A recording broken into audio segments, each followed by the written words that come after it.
tell you how this whole little piece right here, this piece right here, has ruined my life all week. I could not edit without it, okay? My MacBook is like, yeah, no, you need this piece and the adapter for your camera. Then I go to edit it and the shit was blurry as fuck. I was like, oh, they ain't gonna be able to see this. This look like they looking at grains. Who gonna watch this all the way through? I wouldn't.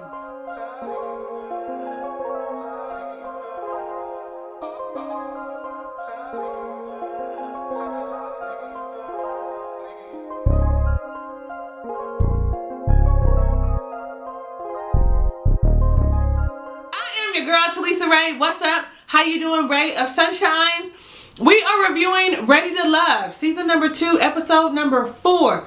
Ooh, ladies first, ladies first. Ooh, ladies first, ladies first. I'm showing my age, but I look good for it, so whatever. Okay, so we open up and the ladies are at the wine bar. Listen, I'm in love with the safe space that has been created for these women to be transparent and comfortable and open up about their thoughts about these men without any judgment. It is equivalent to the cigar lounge or cigar bar, cigar lounge from last season. So I'm super excited about that, and I hope these ladies use it to their benefit.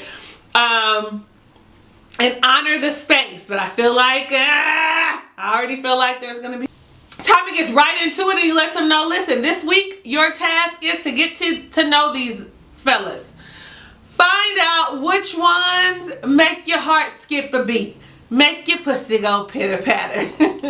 Pop pop pussy. Y'all know that little tingly feeling you get when you're in the same room with somebody, or who is still just giving us their representatives. That is your task, because we now have 8 men, but this week we will lose 2, not 1 but 2 men, and we'll be down to 6.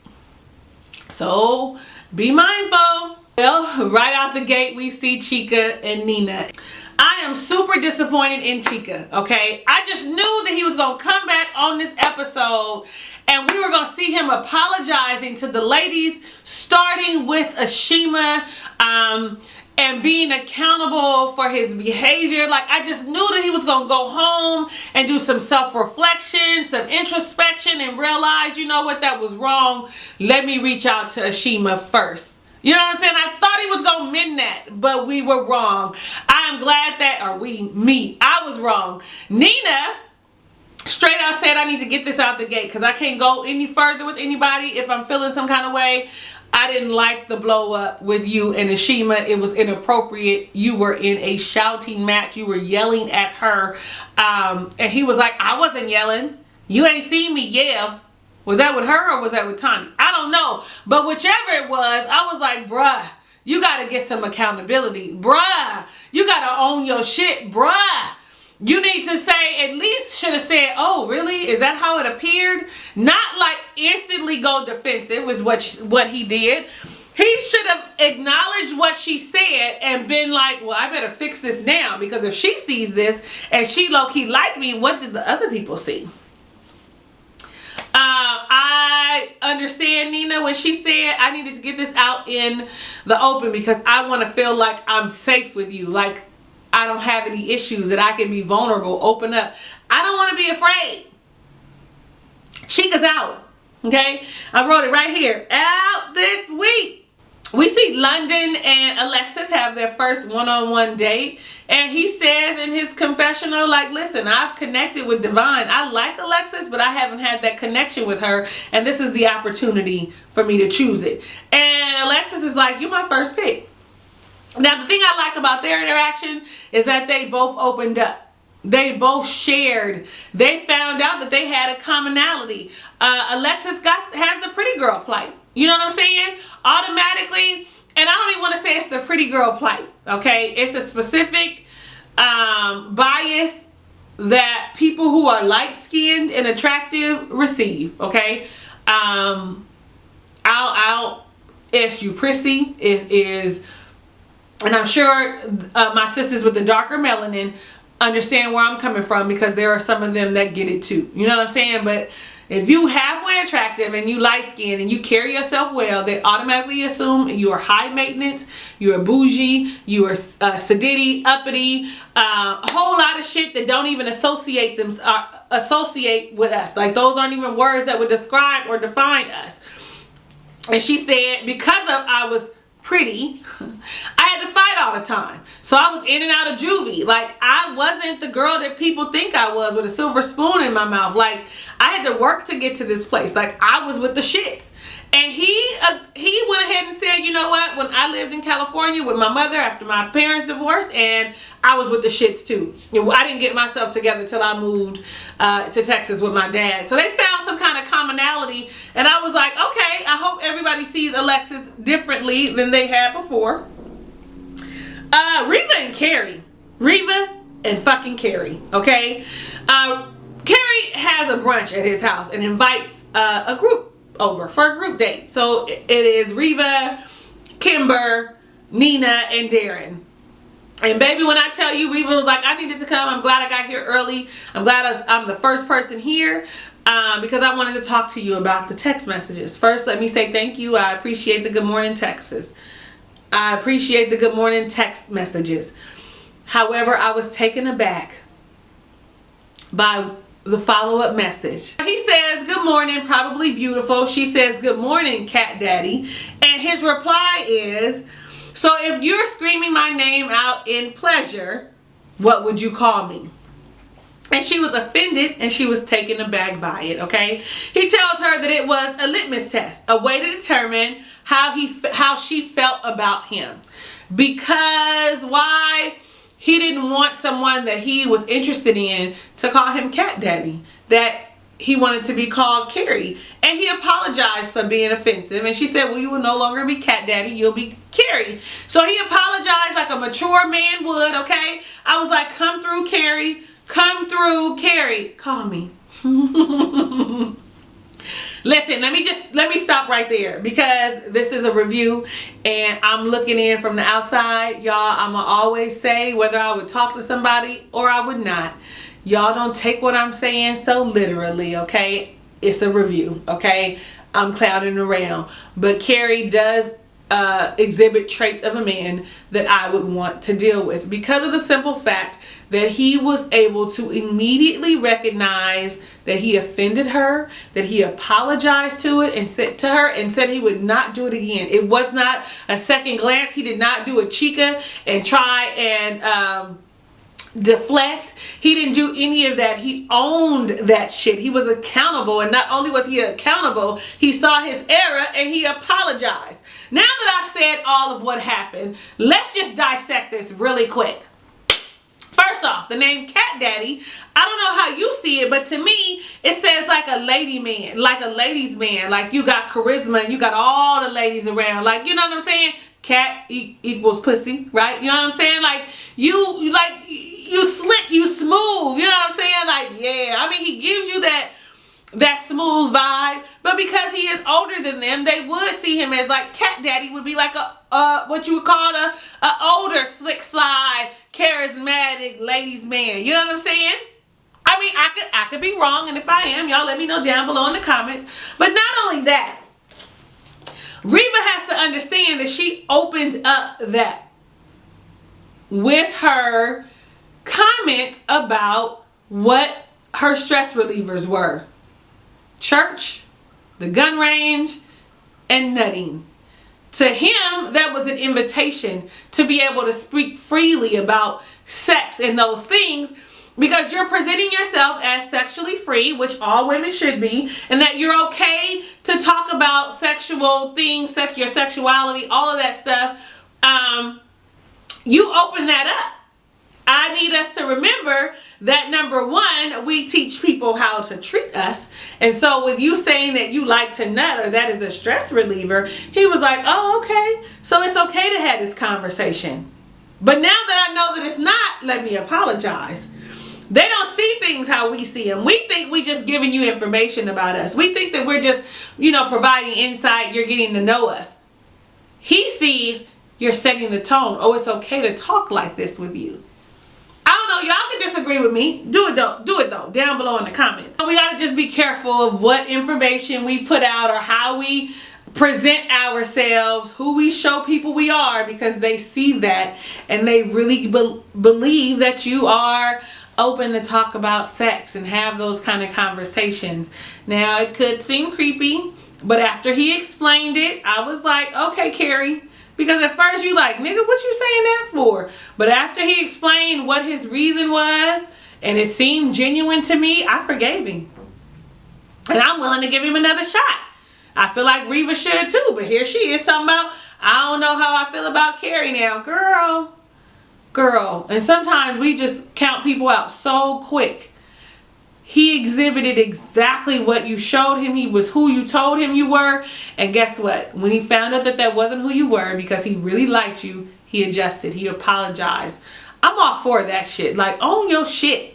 Well, okay, so now the other guests arrived. Darren, Nina, and Kimber all come at the same time. And baby, when I tell you, Darren said, I want you to want me to. Like, he went right to Nina like, I've been wanting to talk to you. I'm interested in you. He set his intention. He made his intentions known with her. I like you. I want to get to know you. I have not had the opportunity to get to know you, but baby, I'm here for it. She was flattered and received all of that shit, ate it up good. And I'm like, good, Nina, understand that these men are attracted to you. Like, you are a chocolate goddess. Like, you stand in a room full of goddesses and hold your own, flat-footed, hands down. You got it too. Like, I'm so glad to see her blossom. Like, last episode, I was worried about her. This episode, I see that she is better with one-on-one in that interaction with these men. But I need her to be okay in a room full of beautiful women like herself. On the other hand, you got Kimber over there side-eyeing, showing her jealous streak, showing why you gotta be so insecure. Like, how you mad at Nina because Darren wanted to talk to her, talking about some Nina over there occupying all his time? No, Kimber. Darren strikes me as the man who is going to go after exactly what he wants. Like, I like her. He's got a quiet sex appeal about him. I like her. I'm going to go and talk to her. Ashima is not the only one on my radar. Let me let her know this. Like, I don't know. And honestly, Kimber constantly exhibits these kind of jealous traits, and I don't know how long that's gonna last and how long she's gonna be able to stay like that. And I think she's gorgeous. Like, hands down, I think she's one of the prettier women on this show. Brent and Aisha, okay? Brent invites Aisha over to his house for dinner. I guess they making dinner is what he said in the beginning. Did I hear that wrong? Because dinner wasn't made. They had pizza and drank out of red cups. That's a pet peeve of mine. I don't mind pizza, but don't give me no fucking red cup on a date to drink. Like, if we ain't at a party and that's what it is, don't give me that. I like a glass. I don't even drink out of plastic cups. They smell funny. Like, I'm at your home. You ain't got no glasses, and it ain't like product placement or no shit like that. I mean, it's red cup. Whoever that is, what's the name of that company? But Red Cup, are they sponsoring Ready to Love? Like, why is them red cups on there? I was irritated by that red cup, but changed my mind about Brent in this moment. So when they sat and they got to talking, and as women, we automatically communicate. I mean, we ain't always the best communicators like we think we are, because we don't sometimes use the big one, which is our listening skills, but we will express ourselves very well, and she did. She went on to talk about her previous relationship, how it was abusive, how she had to pick up and go. And whenever I hear a woman say, I had to leave everything behind, I grabbed my children and I left and I moved into a shelter, to me that says it was a violent, abusive, physically abusive relationship. Not to discount emotional or mental abuse, because those are actually just as detrimental to you. But anytime you pick up and move like that, like in a hurry, like a thief in the night, you know that he was physically abusive. And so right now in this moment, any woman that is experiencing any type of abuse, any type of toxic relationship, find a way to get out. My heart goes out to you. A lot of these relationships don't end well, so seek some help. Okay, that was my PSA. And we find out that wait, I done totally missed the fact that she made sure to first say it's not even like me to ask a man out. It is outside of my character. And he wondered why she did it. Well, why me? I saw my opportunity. I couldn't just be waiting. I had to shoot my shot. There is a bunch of women here that have the opportunity. So I had to speak up. Now, I still don't agree with it. But she did it and he understood why. And I'm glad, because what we found is that he was in a toxic marriage, that she was aggressive, and it was verbally abusive. It was verbally abusive. And you know, that shit is taxing, all that arguing and stuff. And he said this isn't healthy, and it's not going to last long. It's not going to be good for us. So I have to find my way out. And I was reading him correctly last week. Her aggressive behavior was a red flag to him, because it was a reminder of where he came from. If y'all don't believe men carry baggage, they do. And that's proof of it right there.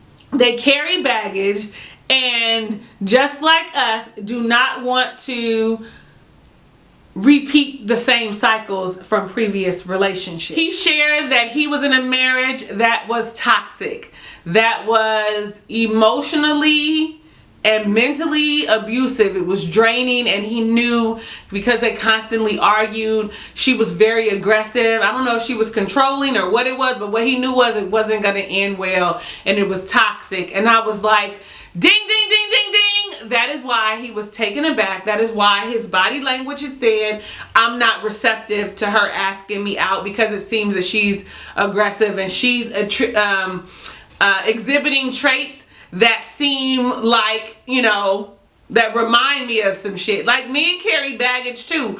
And I know how I told y'all that I'm not really a fan of Brent. That I'm not attracted to him. I told y'all that like last week. Not that I'm there or anything, but I like to share how I feel about these dudes, okay? Some of y'all take what I say seriously. Like, pull up some, okay? Pull up. We having a review, and I'm telling you from a woman's standpoint how I would see these men if I met them in public, okay? I ain't gonna never meet none of them. Anyway, I just was like, okay, that made him more attractive to me. The fact that he was able to open up, be vulnerable, and share a bit of his story with this woman says to me that he is ready to love. He's ready to express and to receive love. Y'all need to go ahead, if you want love, make that an affirmation. I am ready to express and receive love in a healthy manner. Where last week he didn't seem like he was into her, this week I feel like his mindset about her has changed, and he's gonna give her a good shot. Now, I don't know about them as a couple, so let's just keep watching and seeing. I got to see more vibing, more chemistry. So then we see Jimmy and Terrell together, and they are having lunch, and I want y'all to think about this conversation that they had. Both of these men are interested in Alexis. Hands down, they both like her. But I want you to see the interaction that they had think about that interaction that they had between the two of them. Whenever two men, especially in this environment where we're all collectively dating, we know that there's a possibility that you gonna like her, he gonna like him, you know what I'm saying, she gonna like him. When you know that that's the environment that you're in, there is the possibility, that you're going to come across it. And the way the fellas always handle liking the same woman, you see how they was cool? They didn't like beef like, oh yeah, she my girl. Oh yeah. They didn't have all that. I want y'all to hold on to that, because I'm going to come back to that in a minute. They just talked about liking her, and Jimmy, salty as fuck because Alexis ain't giving him the time of day, okay? He was like, I don't know what she here for. She ain't really feeling me. he wants the connection, that, and she ain't allowing it, and, she playing games. And then, of course, she calls. Right before that, she calls and she cancels her date with Terrell, saying that she's not feeling well. And he, salty ass Jimmy is like, you know what, she needs to come with something better than that. Like, always sick. So did he ask her out and she said she was sick or something? Like, what's up with that? I don't know. We don't know. He also says it doesn't seem like she's interested in him. And so as Jimmy leaves, Jimmy's all like, yeah, I gotta watch these pretty girls. Hold on, Jimmy. So what? Pretty means what? Because the women that you are in the room with, those women are gorgeous, okay? I don't see one unattractive woman yet. As a matter of fact, when I think about how much Kimber likes you, we finna talk about you and Kimber in a second, you need to be going after her, because honestly, Kimber is prettier than Alexis to me. Her skin, it glows, like her teeth, they white, your hair so soft, your teeth so white. Listen, if you have a type, then you have a type, but it don't seem like it. You like them both, but Kimber, yeah, she got it. Terrell is confused too, but he like, nah, bro, I ain't giving up. I likes her. Honey, Terrell is not ready to love, okay? Wrote here. Riva invites Terrell over to her house for brunch or dinner or something. And one of the first things out of his damn mouth was, to be honest with you, you were on my bottom.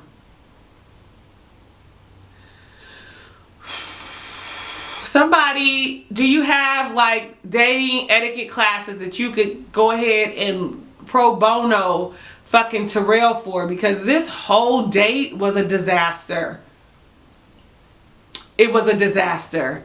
From you on the bottom to you easy on the eyes, to you have a nice body, to I have a 700 credit, I have good credit, is that what he said? To all of that, he really does not know how to interact with women. He could have left all that shit out. He does not know, and he's definitely sending his representative, because he does not know that you just have a regular conversation with a woman like you would with your boys, except for the lingo changes. You get to know them. And I was just too through with Terrell. Like, Terrell, it's time for you to go. It's time to go. Immediately. You might not want to go, but you gotta go. Because every interaction with every woman you've ever had so far in only the 4 episodes has been horrendous. This is where we end up. Baby, work on it. I hope you watched and see what you've done wrong. And then I thought to myself, well, was he not raised by his mother or his grandmother? Does he not have sisters or cousins or aunts? Like, I better hear me when I tell you got some sons. Teach them. Because the brother man was drowning. It was like he was raised by pimps or something. I don't know what the fuck was going on. What y'all thought about Terrell? Let me know down below in the comments, because maybe I'm just being too harsh. Maybe I'm being too harsh, and this is why I'm by myself, because I need to be accepting these kind of responses from these dudes. Now we see Jimmy and Kimber at the dog park. Honey and Kimber is definitely jealous, and I don't know if it's insecurities, because she shouldn't have any, but it's quite possible. Like, her first thing out of her mouth is, you might be a dog because you just like them because you be sniffing around at every woman. No, Kimber. I mean, maybe I'm wrong. Maybe I'm wrong, and maybe y'all think that was okay for her to say. Y'all can tell me down below in the comments, because you are on a dating show. But he was actually flattered by it. Like, he was actually flattered. Like, yeah, go ahead, come after what you want. Stake your claim. Piss on your territory. Like, maybe this again is why I choose to be single right now, because I'm not finna do all that. I'm not finna compete like that. I mean, if I'm on a dating show, I will put my best foot forward, but I'm not competing against another woman. We're going to go date him, and he is going to choose, and we will accept or we will not. I'm not going to do that to myself. And that might be part of the problem. I mean, it is 14-1, you know, women to men. So I don't know what it is with these awkward, off-putting kisses, but that kiss, I don't know what happened, why it came in, where it came from. I mean, out of nowhere, like, was that, y'all, I don't think that that was appropriately placed or the right time. But again, what do I know? Like, I was married, but I'm a widow now, and I'm still single, like out here with the rest of y'all. So maybe I see that wrong. I mean, she likes him and everything, and he can't wait to kiss her again. And I'm just like, I would go on Ready to Love though, but you would see that I would be different. Like, I'd probably be put out because I'm cold. You know what I'm saying? I ain't finna show that much interest. I got to know you like me first. So we see my girl Ashima and we see Darren. And Darren off top tells her, you know, because she is feeling insecure. Because she's always friend zoned. Not because she's not gorgeous, but because she's always friend zoned. And I'm going to tell you why she's always friend zoned. It's not because she's not beautiful. It's not because she's not funny. It's not because she doesn't can't carry a conversation. She does not have that je ne sais quoi. That thing that draws most men. See, the right men like Darren will be drawn to her. But if she doesn't have that thing, I don't know what it is. I can't put my finger on it, but it's a thing that you exude out of yourself. It's sex appeal. She doesn't have it. And I'm not talking about overtly being sexy with tight clothes like, you know, Divine. You know what I'm saying? With a whole face of makeup and long weaves. I'm not talking about that. Because I'm subtly sexy. You know what I'm saying? It's a quiet sexy. It's not a loud, here I am, look at me sexy. She's missing that thing that draws people. Like, you really have to sit and talk to her and really get to know her and really realize, damn, she dope as fuck. But then they end up seeing her as a homie because she does not do I mean, even with Darren, she is not exuding that thing. He tells her she needs to let that go and know that I like you, that I'm seriously interested in you, that you are my number one. He reassures her that she is beautiful, that she is funny, and that she can be serious. She needed that. She needed to hear that because that was a boost of confidence for her. But I'm going to just say this, Shima girl. Start putting your eggs in other baskets. Start getting to know other men. And not because you don't like Darren, but because Darren is not the only one voting, okay? If it's up to him, you would stay all the way through to the end. But he is not the only one voting. The other fellas are voting. And if they have not interacted with you, if they don't get to know you, if they don't connect or vibe with you, you could potentially be out. Like, y'all could play if you want to. It is reality TV. It is a dating show. These dudes is voting. But we get back at the wine bar and we having conversations, honey. We are talking about the week. And what I want to say right off the top is women are so fucking territorial. As these women start talking about the man, you can see like the competition between the two of them. Why can't we be like the fellas, ladies? Why can't we just sit and have a conversation? Y'all saw Jimmy and Terrell had a conversation about Alexis. Neither one of them, and maybe because neither one of them got a shot with her, but neither one of them was pumping up their chest and she mine. Neither one of them. Where here we are scratching and biting, saying that, oh, he mine, he like me more. I don't know why we do that. I don't know why. I mean, I know it's competitive. I know it's 14-1, but we ain't gotta make the other person feel like shit. Like, oh, okay, well, I got him and you don't. And here's where let me give you my examples. Alexis starts the conversation off and she talks about London and how they had a date, and now ever since then they've connected and they've been speaking with each other every day. Tommy, he low-key messy, okay, turns to Divine. You can see it in Divine's face. They are like panning the camera because that's what you're supposed to do when you want ratings. And you can see her face. It looked like, yeah, whatever. And the first opportunity she gets, she says, London is bae. And you could see the angst, it wasn't overtly, but it was enough, that little side eye, that like, yeah, whatever, hoe, that Alexis was given. Divine went on to say, well, you know, London, he's not the kind that's going to try and talk to everybody. He going to make genuine connections. He ain't trying to just talk his way to stay. You know, he a good guy. If he like you, he connect with you, he connect with you. And right now, the only people he's wanting to and willing to connect with is Alexis and Divine. So, I'm going to also say this because, oh no, I'm going to wait. So then Nina goes on and she says she's feeling Darren and that they've been talking every day. So Tommy is messy and he looks straight at Ashima and says, how you feel about this? And I don't know if that's what he said, but okay, so what do you think about this? I think that is what he said.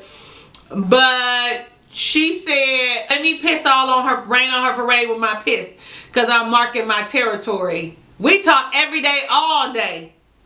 He tells me that I'm the only one he's interested in. And you know, shit, Nina's over there. Well, that's news to me. And I like Nina more and more and more because she's got a rational thought process. In her confessional, she says, he's fair game until you've been chosen. He's fair game.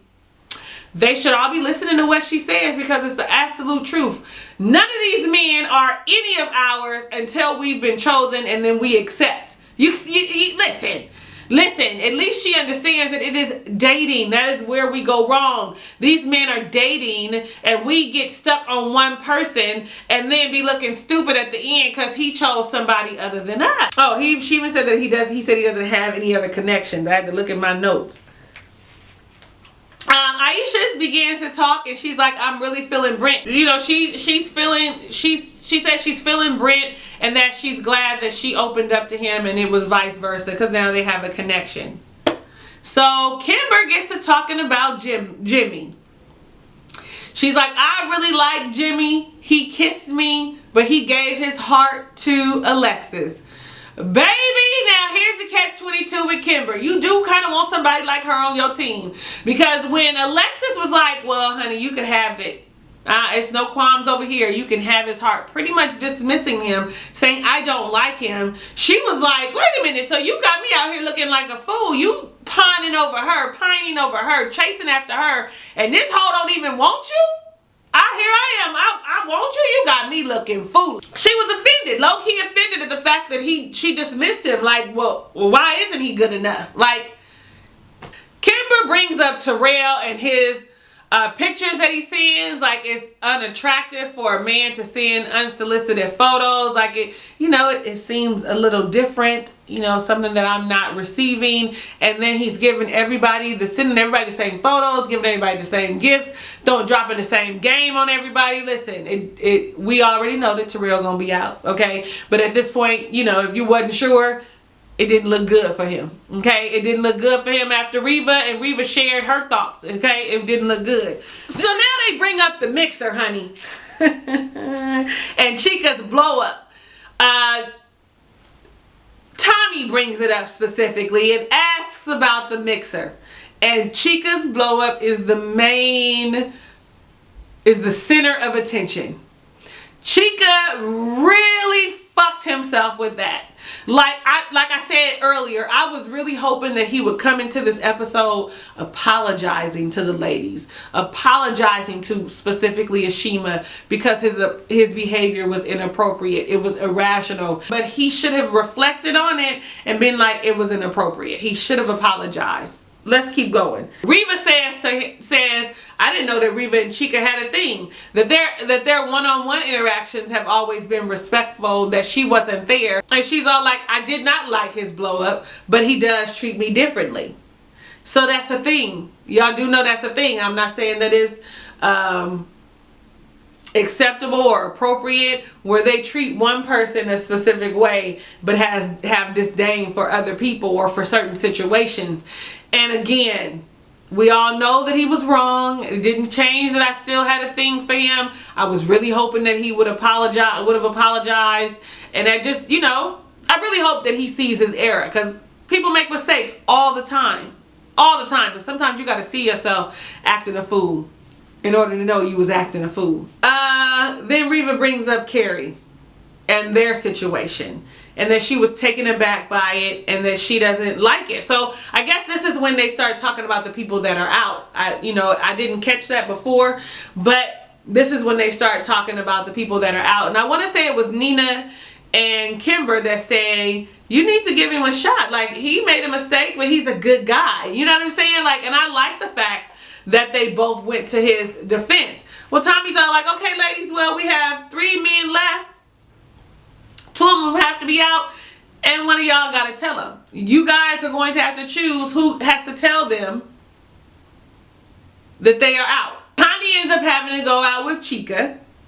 Okay. Terrell ends up going out with Ashima. And Kimber goes out with Kari. Okay. So I didn't know that Chica and Tanda. I didn't know that Chica and Tandy had a thing, because she started off with, we vibe really well. You and I, we do good. But the blow up last week doesn't sit well with any of us. Me too. Tandy got a thing about her that's very adult-like. If you follow her on Instagram, she calls it clatch it. But she did say it on, I think it was in her casting at Classy and Ratchet. I identify with that.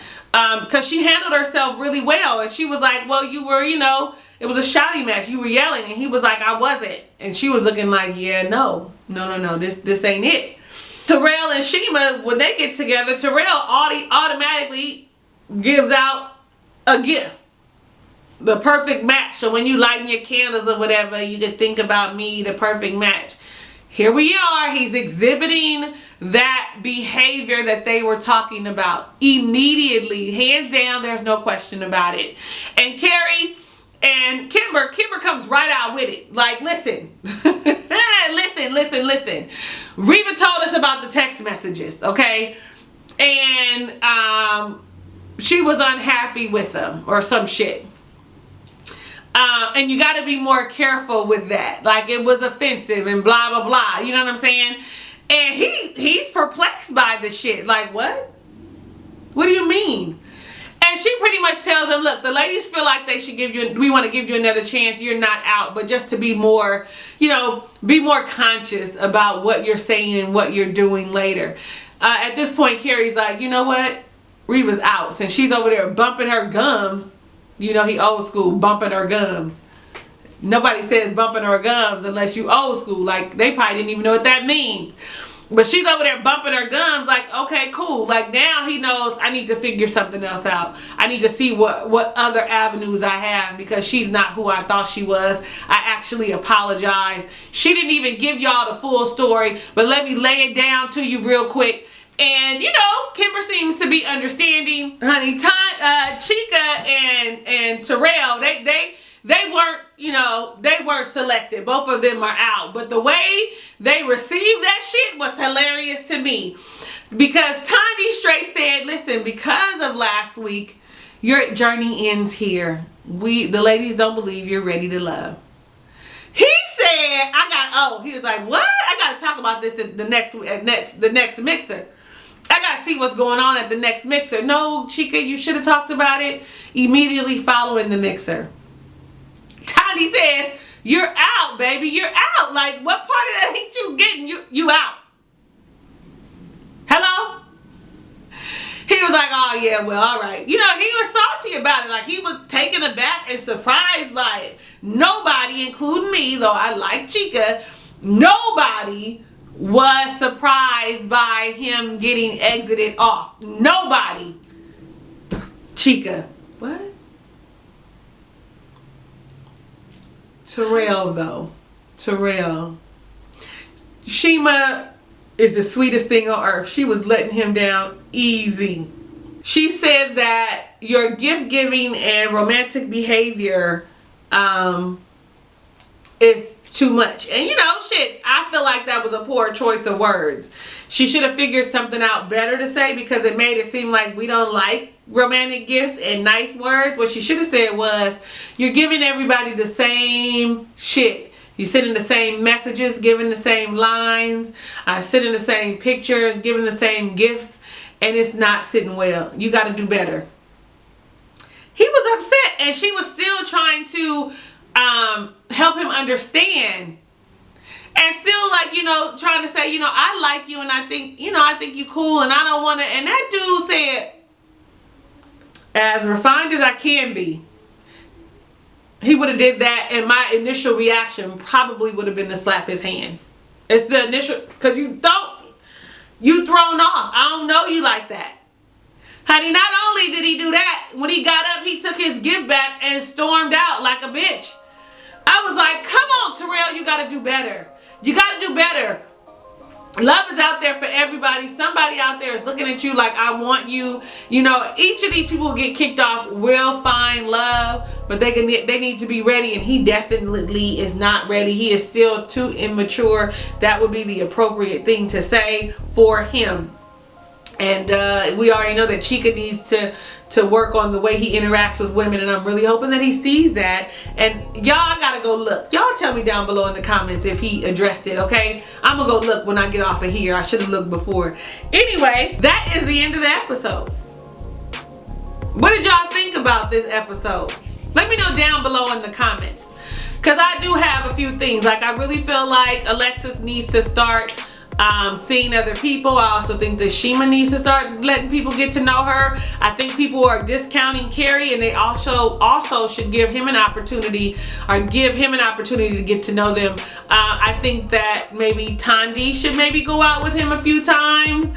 Aisha even should probably go out with him a couple times and fill him out. Maybe Divine, she could go out with him. I don't know, but I feel like they are discounting him and the ability, and his ability to really love on someone genuinely. I am your girl, Talisa Rae. Thank you so much for watching my review of Ready to Love Season 2. Listen, if it's your first time visiting my channel, become a ray of sunshine. We lit over here.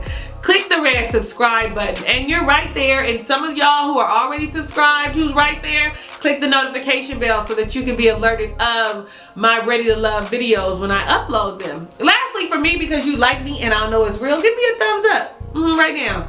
Thumbs up. Thumbs up. Hugs and kisses and lots of love. I'll catch you on the next video.